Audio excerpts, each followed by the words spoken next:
चलो, remote sensing में कल आप लोगों को बता दी थी ना। आज जीपीएस जीआईएस देखना है। और रिलीफ डिस्प्लेसमेंट का एक क्वेश्चन मैं करा दूंगी आप लोगों को, ठीक है, ताकि वो मत हो। चलिए, ठीक है। रिमोट सेंसिंग, ये ठीक है ना? कलर ठीक है ना? अभी मैं कलर, कल ब्लैक था, मैं चेंज कर दी मैं व्हाइट थोड़ा। रिमोट सेंसिंग हम देख लिए थे।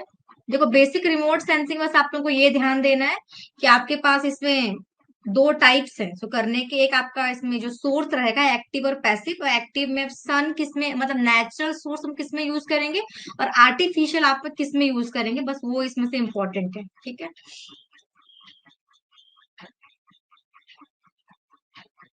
मतलब पैसिव सेंसर और एक्टिव सेंसर, बस ये दो चीज आप ध्यान रखेंगे इसमें। नेक्स्ट आइए। नेक्स्ट इसमें एक हमको जो देखो बेसिक पढ़ना है आपको, जीपीएस जैसे ज्यादा इसमें हमको डेप्थ में नहीं जाना। चलिए, तो देखो जो जीपीएस है आपका, जिसका फुल फॉर्म होता है ग्लोबल पोजिशनिंग सिस्टम, ठीक है। Global positioning system stands for GPS. तो अगर हम इसको बेसिक बात करें, क्या लिखा हुआ है? The global positioning system that is GPS is a US owned utility that provides user with positioning, navigation and timing, यानी कि PNT, P for positioning, and for navigation, and T for timing service, ठीक है। This system consist of three segment: the space segment, control segment and user segment. The US Space Force develop, maintain and operate the space and control segment. देखिए, जो आपका GPS है ना, आप अपने mobile में भी, हाँ यही से स्टार्ट हुआ आकाश। देखो, जो आपके मोबाइल में भी जीपीएस है, ठीक है, जिसकी हेल्प से अगर मान लो जो बेसिक हम जीपीएस यूज करते हैं नेविगेशन करने के लिए, आप किसी भी नए जगह पे जाते हैं या जिस जगह पे भी आप हैं, आपको जैसे मान लीजिए आपको दिल्ली से चंडीगढ़ जाना है, या आप जहां भी रहते हैं वहां से कहीं जाना है, तो आप अगर अपने मोबाइल में लोकेशन ऑन रखते हैं अपना, और वहां से जहां भी आपको जो भी आपका डेस्टिनेशन है आप डालते हैं, तो आपको पूरा ट्रैक, जो भी आपका जो शॉर्टेस्ट ट्रैक होगा वो आपको दिख जाता है कि आप यहाँ से जाइए, वहां यहाँ से स्ट्रेट जाइए, यहाँ से आप 500 मीटर ऐसे लेफ्ट मुड़ जाओ, फिर यहाँ से आप स्ट्रेट जाओ, फिर आपका ये कुछ आएगा, ऐसा सब सब वो दिखता है ना। तो पूरा जीपीएस से ही है वो, ठीक है। लेकिन ये जो जीपीएस है ये किसका है? यूएस का है। मतलब यूएस ने इसको, बेसिक ये काम करता है आपके सैटेलाइट्स के ऊपर। तो यूएस ने बहुत सारे सैटेलाइट्स भेजा हुआ है जो कि अर्थ के जो ऑर्बिट में चारों चक्कर लगा रहे हैं, ठीक है। अब ये कितने सैटेलाइट्स हैं, क्या है, वो आगे देखेंगे। चलो, तो बेसिक हमने ये देख लिया कि जो जीपीएस है वो किसका है? यूएस का है। बेसिक इसमें स्टार्ट किया था अपने मिलिट्री पर्पस के लिए। जो स्टार्टिंग में जब ये 1970s के समय जब ये बना था, जिस लोग स्टार्ट किए थे बनाना, अपना जब काम स्टार्ट हुआ इनका, तो वो बेसिक स्टार्ट था उनके मिलिट्री पर्पस के लिए, लेकिन बाद में उन्होंने सिविल के लिए भी यूज कर दिया। और फिर वो आज के पूरे वर्ल्ड ओवर जीपीएस का यूज कर रहे हैं लोग बाग, ठीक है, वेरियस अलग अलग पर्पस के लिए। चलो, लेकिन देखो इसका जो स्टार्टिंग में नाम था ना, जो स्टार्टिंग में जो जीपीएस को तो बाद में इसको शॉर्ट फॉर्म में जीपीएस बोल दिया गया, ग्लोबल पोजिशनिंग सिस्टम। किसी भी एक पोजीशन का आपका लैटिट्यूड, लॉन्गिट्यूड, एल्टीट्यूड, टाइम सब कुछ बता देता है वो, ठीक। ये रियल टाइम पे बेस्ड होता है। जैसे जितना, जैसे मान लीजिए अभी बज रहा है आपका 5:05, तो 5:05 पे एक्चुअल आपको किसी भी पोजीशन का लैट लॉन्ग सब मिल जाएगा आपको। तो ये उसी प्रिंसिपल पे क्या करता है, काम करता है। चलिए, लेकिन जब इसका स्टार्टिंग का जो नाम था जीपीएस का आपका, वो था आपका नव स्टार।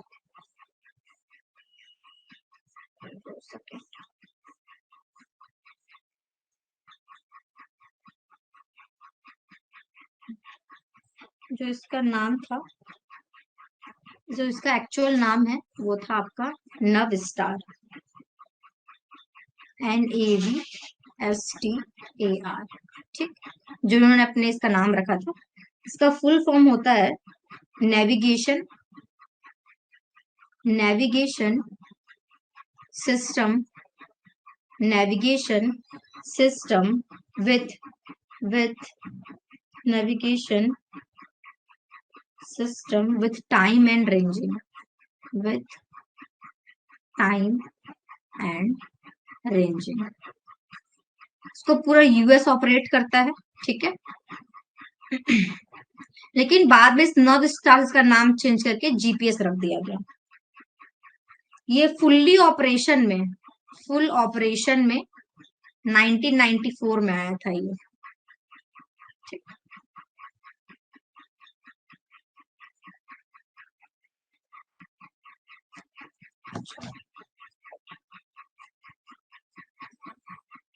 जो जीपीएस है आपका, वो ट्राइलेटरेशन के प्रिंसिपल पे काम करता है।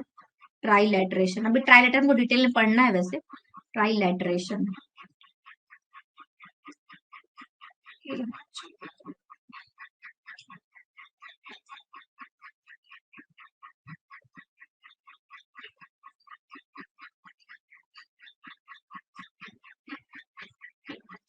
ट्राइलेटरेशन के प्रिंसिपल पे काम करता है, ठीक है।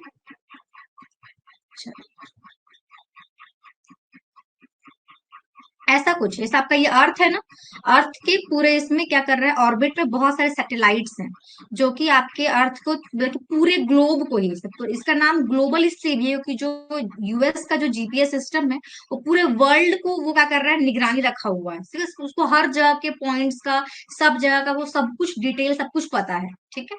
तो ऐसे आपके ऑर्बिट में बहुत सारे सैटेलाइट क्या कर रहे हैं, रोटेट कर रहे हैं, जो कि हर पॉइंट का, हर जगह का डेटा कर रहा है, उसको दे रहा है, ठीक।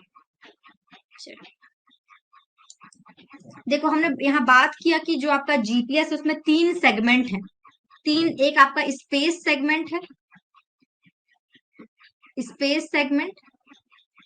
दूसरा आपका रहेगा कंट्रोल सेगमेंट, और तीसरे रहेंगे यूजर्स, जो डेटा को यूज करने वाले हैं, यूजर्स। तो ये 3 सेगमेंट हैं आपके किसमें, जीपीएस में। स्पेस सेगमेंट में क्या आ जाएगा, जो भी सैटेलाइट्स हैं, क्योंकि आपको जो भी डेटा है कहाँ से मिल रहा है, सैटेलाइट्स के थ्रू मिल रहा है। तो जो भी आपके सैटेलाइट्स हैं जो कि आपके ऑर्बिट में रोटेट कर रहे हैं आपके अर्थ के, ठीक है, वो आपके स्पेस सेगमेंट के अंदर आ जाएगा। अभी तक जो यूएस ने 84 या समथिंग को सैटेलाइट को भेज चुका है अभी तक, जो कि ये सारे चीजों कंट्रोल कर रहा है, डेटा को भेज रहा है।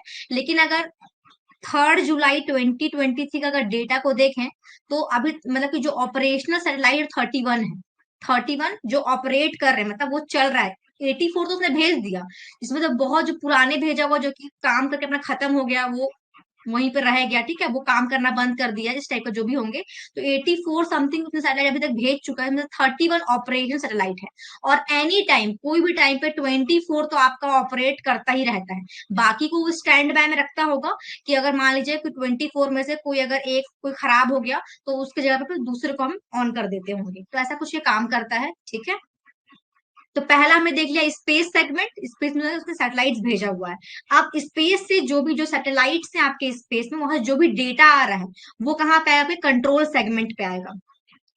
इस टाइप में देखिए, तो जैसे ये आपका जो आपका जीपीएस है, उसके बहुत सारे क्या है, अलग अलग देशों में उसने अपना कंट्रोल स्टेशन बना के रखा हुआ है, जहां पे सारा डेटा आपके कहाँ से आ रहा है, सैटेलाइट्स के थ्रू आ रहा है। तो उसको लोग डेटा को जो भी एनालाइज कर रहे हैं, ठीक है, फिर वो जिस भी पर्पज से यूज करना, उस पर्पज से वो लोग यूज कर रहे हैं। डेटा आपको याद नहीं रखना है, आपको हाँ ये याद रखना है, ये जो जो इम्पोर्टेंट है मैंने मार्क करेगी, 31 थर्ड जो है 2023 के हिसाब से 31 ऑपरेशन सैटेलाइट्स हैं उसके पास, ठीक है। और 24 एनी टाइम रन करते हैं। तो आपको पता है जो 24 ऑपरेशनल जीपीएस के सैटेलाइट हैं, आपको याद रखना है डेटा, ठीक है। कभी कभार पूछ लेता है एग्जाम में। तो कंट्रोल सेगमेंट में उसने अलग अलग देशों में अपना क्या बना कर रखा है, मास्टर कंट्रोल स्टेशन है, उससे ग्राउंड एंटीनास है, एयर फोर्स मॉनिटर स्टेशन है। तो ये हमको याद, कितने ये सब याद नहीं रखना, बस ये पता होना चाहिए कि जैसे कि हमने सैटेलाइट जो भी डेटा आया, वो किसी न किसी, हाँ वो बताऊंगी मैं आपको, मिनिमम विकी बताऊंगी मैं, मिनिमम जैसे कि ना, ये बता देती हूँ, इसी में देख लीजिए, ये वाले पे मिनिमम किसी भी पॉइंट का अगर आपको पता करना होता है लोकेशन, तो आपको मिनिमम, अगर आपका ऑब्जेक्ट मूविंग नहीं है, स्टेशनरी ऑब्जेक्ट अगर आपकी स्टेशनरी ऑब्जेक्ट है कोई, ठीक है, तो आपको मिनिमम मिनिमम 3 सैटेलाइट का डेटा आपको नीड होता है, 3 सैटेलाइट। अब मान लीजिए आपका ये अर्थ है, ठीक है, अर्थ है, और यहाँ पे सबका सैटेलाइट्स है यहाँ पे। आप मान लीजिए किसी पोजीशन पर खड़े हैं यहाँ पे, ठीक, आपको यहाँ का डेटा चाहिए इस पोजीशन का, तो ऐसा तो है नहीं कि सारे आपके जितने सैटेलाइट्स हैं आपको इस पोजीशन दिख रहा होगा, तो मिनिमम आपको 3 सैटेलाइट का डेटा किसी अगर आप स्टेशनरी ऑब्जेक्ट है, ठीक है, उसका अगर आपको डेटा चाहिए तो आपको मिनिमम 3 सैटेलाइट का नीड होता है डेटा को पता करने के लिए। आपको लैट, लॉन्गिट्यूड और आपको एल्टीट्यूड मिल जाता है, ठीक। लेकिन अगर आपकी मूविंग ऑब्जेक्ट है तो यहाँ पे आपको मिनिमम 4 सैटेलाइट नीड रहता है, 4 सैटेलाइट का। 4 सैटेलाइट के डेटा को सिंक्रोनाइज करके वो आपको एग्जैक्ट आपके पॉइंट का लोकेशन सब कुछ देता है, ठीक है। अब एक और चीज होता है इसमें, हमने ना सैटेलाइट्स में पहले वो लैट, लॉन्ग और एल्टीट्यूड बस बताया था, लेकिन बाद में टाइम को बताने के लिए उसमें ना आपके सैटेलाइट में एटॉमिक क्लॉक लगा हुआ है, एटॉमिक क्लॉक, जो कि आपके टाइम को ही बताता है, ठीक है। तो अगर स्टेशनरी रहेगा तो मिनिमम 3 सैटेलाइट्स के डेटा आपको नीड रहेंगे। अगर आपका मूविंग ऑब्जेक्ट है तो आपको मिनिमम 4 सैटेलाइट का डेटा का नीड रहता है, ठीक। चलिए, हाँ, तो 3 सेगमेंट में एक हमारा हो गया स्पेस का सेगमेंट, जहां से सैटेलाइट हो गया जो कि डेटा को आपके सिग्नल्स को भेजेगा, जो भी आपके, तो वहां से जो भी सिग्नल्स आए, डेटा आए, उसको किसने रिकॉर्ड किया, आपके कंट्रोल स्टेशन, जितने भी आपके पास अलग अलग स्टेशन है वहां पे डेटा को रिकॉर्ड किया गया, उसको एनालाइज किया गया, उसको जिस पर्पज से यूज करना है, मिलिट्री के पर्पज से करना है, सिविलियन पर्पज, जिस पर्पज से यूज करना है, उसका जो भी यूजर्स होंगे उसको उस हिसाब से यूज करने वाले हैं, ठीक है। तो ये 3 सिस्टम आपके जीपीएस में होता है। चलो, तो ये तो बात हो गया जीपीएस का। जीपीएस किसका है? यूएस का है, जो कि वहां की मिलिट्री के पर्पस के सबसे पहले बनाया गया था, लेकिन बाद में उसको सिविलियन पर्पस के लिए उन लोग यूज किए। बाद में उन्होंने पूरे ग्लोबल सब जगह आजकल जीपीएस यूज होता है, लेकिन सारे देशों ने अपना अपना खुद का ही बना रखा है। जैसे कि ग्लोनास, ये रशिया का है। ग्लोनास जो किसका का है? रशिया का है। इसका फुल फॉर्म देखो, बहुत अजीब है, कुछ अजीब सा नाम है, ग्लोबल नया ऐसा कुछ करके, ठीक है। तो ये आपके ग्लोनास कहाँ का है? रशिया का है। गैलीलियो ये आपके यूरोप का है। बाइडू चाइना का है। QZSS इसका फुल फॉर्म है क्वासी जेनिथ सैटेलाइट सिस्टम, आपके जापान की है। सेम इंडिया का भी है नाविक। नाविक तो अभी नाम रखा गया है, लेकिन इसका जो फुल नेम था वो था स्टार्टिंग में IRNSS था, जिसका फुल फॉर्म है the Indian regional navigation satellite system. लेकिन ये ग्लोबल नहीं है, ये सिर्फ इंडिया और इसके आसपास के लिए बस। अभी इंडिया इतना प्रोग्रेस नहीं किया हुआ है कि वो पूरे ग्लोबल के उसके लिए काम कर ले, ठीक है। लेकिन ऐसा है कि जब कारगिल वॉर के टाइम पे जब इंडिया पाकिस्तान का चल रहा था, तो उस समय यूएस से डेटा मांगा गया था। मतलब जो उस समय के जो करंट पीएम थे, उन्होंने वहां के प्रेसिडेंट से डेटा मांगा कि हमको उनका पोजीशन वगैरह दे दो, तो उन्होंने मना कर दिया। किसने? यूएस ने, कि नहीं हम नहीं देंगे। तो फिर उसके बाद इंडिया ने खुद का अपने लिए नेविगेशन सैटेलाइट सिस्टम तैयार किया, इसरो और डीआरडीओ की हेल्प से। तो उन्होंने उसका स्टार्टिंग में नाम रखा था IRNSS, जिसको अभी अभी उसको नाविक भी बोला जाता है। उसको नाविक का full form navigation satellite system है, ठीक है। तो ये इंडिया का खुद का है। इंडिया ने इसमें स्टार्टिंग में 7, मतलब कि 2013 में शायद ये बना है। तो इसमें उसने 7 सैटेलाइट भेजे थे, लेकिन करेंटली अभी उसके पास 8 सैटेलाइट है जो कि डेटा को दे रहा है, ठीक है। तो ये आप सारे अलग अलग जो कंट्रीज है ना, इनका भी नाम याद रखें। यूएस का तो आपका जीपीएस हो गया, लेकिन ग्लोनास रशिया का, गैलीलियो यूरोप का, बाइडू चाइना का, ये आपसे एग्जाम में पूछ लेता तो आप ये भी याद रखेंगे, ठीक है। पाकिस्तान ने कुछ बनाया है नहीं, देखो अभी तक तो ये इंपॉर्टेंट है, पाकिस्तान ने सब कुछ बनाया नहीं है, ठीक है। चलिए, कोई बात नहीं,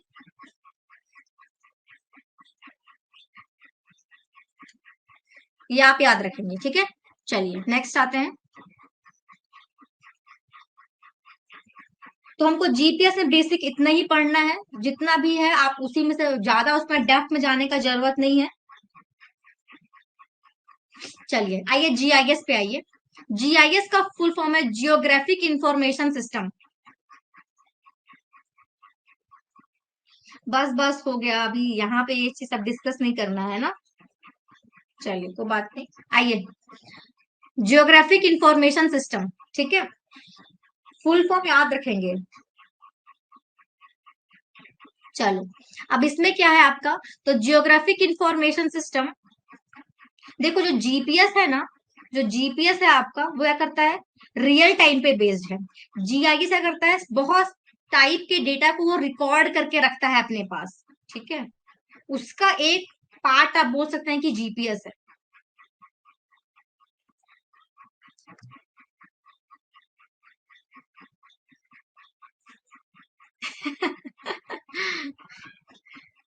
ठीक बोल रहे हो जितेंद्र आप। चलिए कोई बात नहीं। हम्म, तभी ना उनको सब कुछ डेटा, हमारा सब कुछ पता है। आपने भी गौर करा होगा ना कि भाई आप जो भी चीज सर्च करते हैं आपको वो हर जगह तो लोग सब कुछ का डेटा है उनके पास। तो आप चाहे फेसबुक ऑन करें, चाहे आप यूट्यूब ऑन करें, तो अगर आप कुछ चीज सर्च करेंगे तो आपको वहां पे वो चीज दिखने लग जाएगा।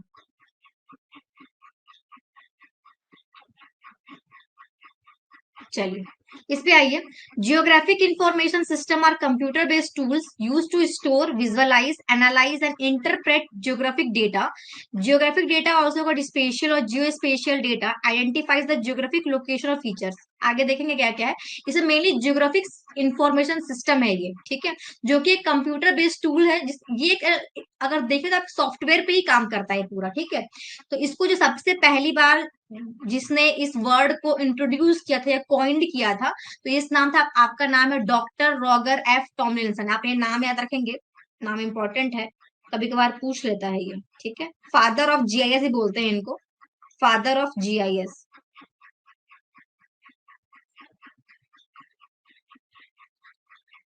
डॉक्टर रॉगर एफ टॉमलिंसन, ठीक है। इनको फादर बोल जाता है किसका, जीआईएस का। जो ये जीआईएस सिस्टम है क्या करता है, कलेक्ट करता है या कैप्चर करता है, स्टोर करता है, प्रोसेसिंग, मैनिपुलेट, बहुत इसमें आपके डेटा की स्टोर, वो डेटा को कलेक्ट भी करेगा, स्टोर करेगा, उसकी प्रोसेसिंग करेगा, मैनिपुलेट करेगा, एनालाइज करेगा, सब कुछ काम करने का काम करता है रियल वर्ल्ड का आपके, ठीक है। आगे थोड़ा पिक्चर समझते हैं इसमें, ये ऐसा कुछ है ये। तो ये आपका रियल वर्ल्ड है। अब इस रियल वर्ल्ड में आपके पास फॉरेस्ट भी है, आपके पास बिल्डिंग्स वगैरह भी हैं, आपके पास रोड है, आपके पास रिवर है, आपके पास वेजिटेशन है, बहुत कुछ है। तो देखो जो जीपीएस है ना, वो किसी एक पॉइंट का रियल टाइम का आपको डेटा देता है, लेकिन जो जीआईएस है ना, डेटा को आपके स्टोर करके रखता है, उसके बाद आप उसको किसी भी पर्पज से यूज कर सकते हैं। जैसे ये आपका कोई रियल वर्ल्ड है, यहाँ पे आपका इस रियल वर्ल्ड में आपके पास वेजिटेशन भी है, फॉरेस्ट भी है, आपके पास लैंड भी है, आपके पास रोड भी है, आपके पास कैनाल है, आपके पास रिवर है, बिल्डिंग्स है। तो उसने क्या अलग अलग लेयर्स में, जैसे उसने एक रिवर्स का अलग लेयर बना लिया, कितने रिवर्स है, कहाँ कहाँ से क्रॉस कर रहे हैं, उसने बिल्डिंग के कितने एल्टीट्यूड, कितने हाइट है, उसका अलग डेटा बना लिया, कहाँ कहाँ पे आपके वाटर की फैसिलिटीज है, कहाँ कहाँ पे रोड की फैसिलिटीज है, ट्रांसपोर्टेशन, सबके लिए अलग अलग लेयर उसने बना लिया ऐसे करके जीआईएस में। तो ये किसी एक पॉइंट डेटा नहीं होता, बहुत टाइम का डेटा को स्टोर किया हुआ है।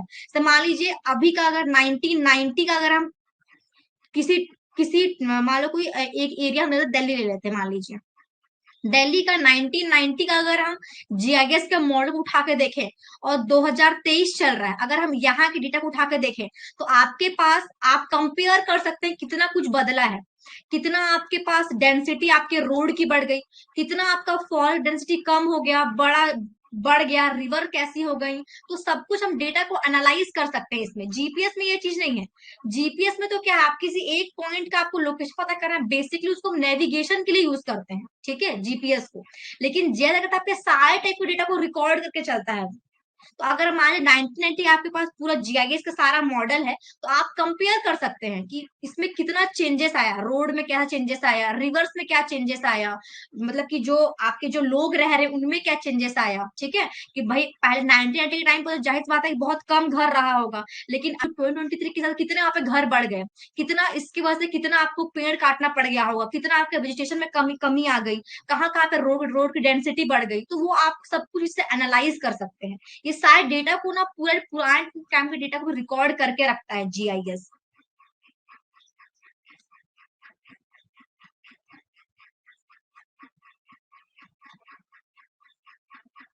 हाँ जी, ठीक है। चलिए, तो ऐसा कुछ है, मतलब ये बेसिक क्या करता है, ये जो आपका रियल वर्ल्ड में बहुत कुछ है, तो उसका ये अलग अलग लेयर, टोपोग्राफी का, बिल्डिंग का, बाउंड्रीज का, सॉइल का डेटा, वाटर के फीचर, सबको ऐसा अलग अलग बना के रखे रहता है। तो इसके हिसाब से आप जो जिस पर्पस के लिए आपको यूज करना है, उस हिसाब से आप उसको यूज करते हैं, ठीक है। अगर हम जीआईएस के कंपोनेंट को देखें, तो आपको इसके लिए एक हार्डवेयर चाहिए, सॉफ्टवेयर चाहिए, डेटा चाहिए, मेथड चाहिए और पीपल चाहिए जो उसमें काम करेंगे।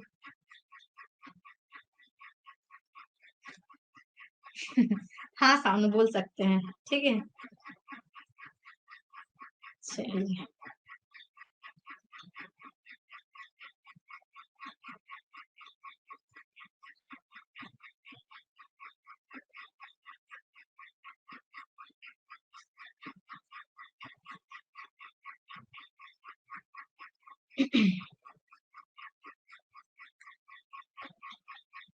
तो हार्डवेयर में जिस भी आप, जो भी आपके पास कीबोर्ड है, माउस है, ब्लूटूथ डिवाइस है, माइक है, सब हार्डवेयर टाइप के सिस्टम आ गए जिससे आप डेटा को डालने वाले हैं। सॉफ्टवेयर में तो आपके पास वेरियस सॉफ्टवेयर है, जैसे कि इसमें नाम जब यूज करते हैं, जैसे एक आपके पास आर्क जीआईएस होता है सॉफ्टवेयर, एक आपके पास ग्रास जीआईएस होता है, ग्रास जीआईएस। तो ये सारे डिफरेंट डिफरेंट सॉफ्टवेयर हैं जो हम लोग इसमें यूज करते हैं। डेटा आपको सैटेलाइट से ही मिलने वाला है, ठीक है। बाकी इसमें अलग अलग हमारे पास मेथड्स होते हैं इसमें यूज करने के, और बाकी जो इसमें जो ट्रेंड पीपल होंगे जो इसको काम करेंगे इसमें, तो पीपल्स आ जाएंगे, इन सबसे मिल के आपका जीआईएस पे काम होता है। अगर हम इसमें डेटा की बात करें तो ये इंपॉर्टेंट है, स्पेशियल डेटा और नॉन स्पेशियल डेटा, दो टाइप के डेटा आपके पास रहेंगे, एक रहेगा स्पेशियल और दूसरा रहेगा आपके पास नॉन स्पेशियल। अब स्पेशियल में क्या आ जाएगा, स्पेशल डेटा में क्या आ जाएगा, जो जो आपको एक्चुअली में दिख रहा है आपके मैप्स में, जिसको हम बोलेंगे स्पेशल डेटा। स्पेशल भी आपके दो टाइप का होगा, एक होगा आपका वेक्टर, दूसरा होगा आपके पास रास्टर। जो वेक्टर डेटा होता है वो लाइन, पॉइंट, पॉलीगॉन या फिर इन तीनों के कॉम्बिनेशन के फॉर्म का होता है। और जो आपका रास्टर डेटा होता है वो पिक्सल के फॉर्म का होता है। जैसे मान लीजिए कोई आपका रियल वर्ल्ड है, कोई आपकी रियल वर्ल्ड है, तो इस डायग्राम में देखिए, इस रियल वर्ल्ड में आपके पास वेजिटेशन भी है, आपके पास रोड भी है, आपके पास कहीं पे पॉन्ड है, कहीं पर रिवर है। तो जो वेक्टर डेटा होगा ना, वो लाइंस में, पॉलीगॉन में और आपके पॉइंट्स में काम करेगा। मतलब वो किसी भी, जैसे कोई मान लीजिए आपको कोई कोई विलेज है, मान लीजिए ये, ठीक, कोई विलेज है ये, इसमें यहाँ पे कोई कुआं है, वेल है, ठीक, यहाँ पे पूरा आपका वेजिटेशन है, ये पूरा आपका वेजिटेशन है, यहाँ पे आपकी बिल्डिंग्स हैं, यहाँ पे कोई आपका रिवर जा रहा है ऐसे ऐसे करके, ठीक। तो जो आपका, अगर आप इसको वेक्टर डेटा में देखेंगे, वेक्टर डेटा में ये इस वेल को एक पॉइंट के फॉर्म में शो करेगा, पॉइंट के फॉर्म में। अगर कोई ये रिवर है या फिर कोई रेलवे ट्रैक है या कोई रोड है, तो उसको वो दो पॉइंट को मिला के लाइन्स के फॉर्म में शो करेगा आपको ऐसे। कहीं पूरी घर घर है, ठीक है, तो यहाँ पे कहीं वेजिटेशन है या कोई आपका पॉन्ड है, तो उसको पॉलीगॉन के शेप में शो करेगा। तो ये हमारा वेक्टर डेटा हो गया। लेकिन जो आपका रेस्टर डेटा होता है वो पिक्सल के फॉर्म में होता है, ऐसा किसी भी चीज को एक पिक्सल के फॉर्म में शो करेगा आपको। जैसे आपको अगर कोई वेल दिखाना है तो वैसा दिखाएगा, अगर कोई रिवर तो उसको ऐसा दिखाएगा, ये पिक्सल के फॉर्म में, इस टाइप का। तो ये ज्यादा जगह भी लेता है आपका और ज्यादा मेमोरी भी लेता है, इसलिए हम लोग किसी भी डेटा को चाहते हैं कि वेक्टर के फॉर्म में रहे, ताकि ये मेमोरी भी कम ले, आपका डेटा डेटा कम ले, ठीक है। तो अगर हम बात करें स्पेशल डेटा, तो इसमें दो टाइप के डेटा के फॉर्मेट है आपके पास, एक है वेक्टर, दूसरा है रेस्टर। वेक्टर में आपको लाइन, पॉइंट और पॉलीगॉन के फॉर्म में आपको डेटा मिलता है, और रेस्टर में आपको पिक्सल के फॉर्म में डेटा मिलता है। तो जो भी आपको रियल वर्ल्ड में जो भी आपके मैप्स में चीजें दिख रही हैं वो सारी स्पेशल डेटा के अंदर में आती हैं। अब नॉन स्पेशल डेटा कैसा है, अब कोई विलेज है, कोई विलेज है, यहाँ पे कितने लोग रह रहे हैं, मेल्स कितने हैं यहाँ पे, फीमेल कितने हैं यहाँ पे, बच्चे कितने हैं यहाँ पे, ठीक है। तो वो सब आपका नॉन स्पेशल डेटा हो जाता है, समझ रहे हो। स्पेशल में क्या आ जाएगा, जो भी यहाँ पे फीचर्स हैं, यहाँ पे रोड रोड क्या है, कहाँ पे है, रिवर कहाँ पे है, वेजिटेशन कहाँ पे है, कितना आपका वेजिटेटिव कवर है, कितनी डेंसिटी में लोग रह रहे हैं, तो वो सारा आपका स्पेशियल डेटा हो जाएगा, जिसको आप वेक्टर और रेस्टर डेटा के फॉर्म में शो कर सकते हैं। नॉन स्पेशल में क्या आ जाएगा, जो भी यहाँ की डेमोग्राफिक एनालिसिस है इस विलेज के बारे में, या कोई सिटी है, या कोई पूरा आपका टाउन है, पूरे पे कंट्री है, तो वहां पे ये सारे इंफॉर्मेशन कि वहां पे कितने लोग रह रहे हैं, मेल्स कितने हैं, फीमेल्स कितने हैं, बच्चे कितने हैं, तो इस टाइप का जो आपको डेटा आप इकट्ठा करते हैं, वो आपका नॉन स्पेशियल डेटा के अंदर आ जाता है। यहां तक क्लियर है क्या?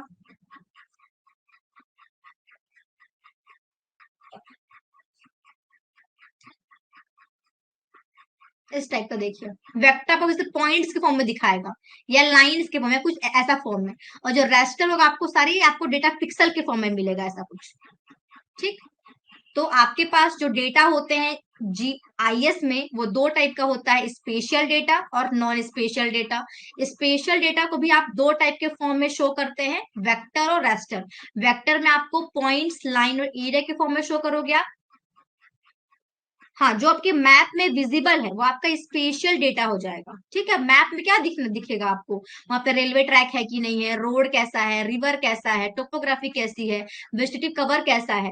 ठीक है। और लेकिन जो नॉन स्पेशल मतलब, जैसे कि अब आपको उस गांव के बारे में और जानकारी चाहिए कि बच्चे कितने हैं, है ना, मतलब कि इस एज से ऊपर कितने बच्चे हैं, नीचे कितने बच्चे हैं, ये सारा जो डेटा आएगा ना। अब ये तो मेरे को भी नहीं पता है कि आपको डेटा को कितने सालों तक मैक्सिमम स्टोर कर रखा, लेकिन आजकल तो आपके पास बहुत सारे स्टोरेज के सिस्टम है ना, तो हम डेटा को तो बहुत टाइम का भी स्टोर करके रख सकते हैं। ठीक है, क्योंकि आपको सब कुछ कॉपी पे तो लिखना नहीं है, आजकल तो हमारे इतने सारे डिवाइसेस हैं कि हम सारे डेटा को स्टोर रख सकते हैं। ठीक है। चलिए, तो यहाँ पे आपका GPS, GIS और रिमोट सेंसिंग, ये तीन टॉपिक था, यहाँ पे खत्म होता है। ठीक है। चलो, एक मैं आप लोगों को रिलीफ डिस्प्लेसमेंट का क्वेश्चन आप लोगों को करवाती हूँ, किसी ने करके मेरे को भेजा था। 2 सेकंड है ना, एक क्वेश्चन देख लीजिए रिलीफ डिस्प्लेसमेंट वाला।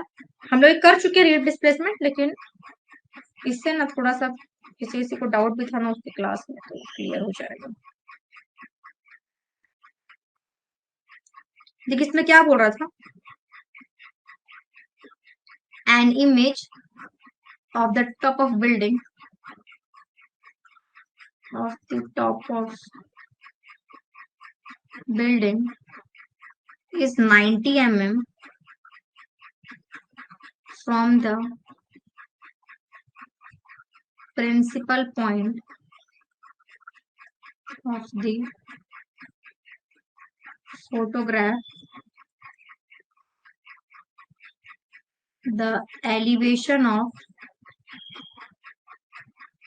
top of building, the elevation of top of building is 500 meter, and and flying height is 5000 meter above datum. Determine relief displacement. Determine relief displacement.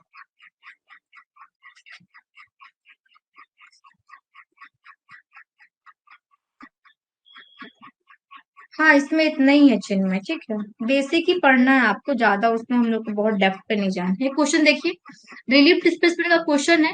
इसमें किसको जिसको कंफ्यूजन था R और R0 लेने में, वो यहाँ से क्लियर हो जाएगा। ये क्या बोल रहा है क्वेश्चन में, an image of the top of building is 90 mm, ठीक है, from the principal point of the photograph, the elevation of top of building is 500 metre and flying height is 5000 metre above datum, determine relief displacement. देखो इसमें दो formula थे, एक R0 वाले के लिए, एक R वाले के लिए। ठीक है, R और R0 में जिसको डाउट हो रहा था, इस वाले क्वेश्चन से डाउट आपका क्लियर हो जाएगा। देखिए इसमें क्या दिया है, मान लीजिए आपका मीन सी लेवल है, मीन सी लेवल का डेटा रहेगा, या आपकी डेटा में रहेगी। ठीक है, मान लेते हैं कोई यहाँ पे बिल्डिंग है, ये कोई बिल्डिंग है ये। ठीक है, ये आपकी कोई बिल्डिंग है इस टाइप की। ऐसा भी हो सकता है, ठीक है, मैं ऐसे डायग्राम बनाती हूँ, कोई दिक्कत नहीं। टावर भी हो सकता है, बिल्डिंग भी, कुछ भी हो सकता है आपका ये। चलिए,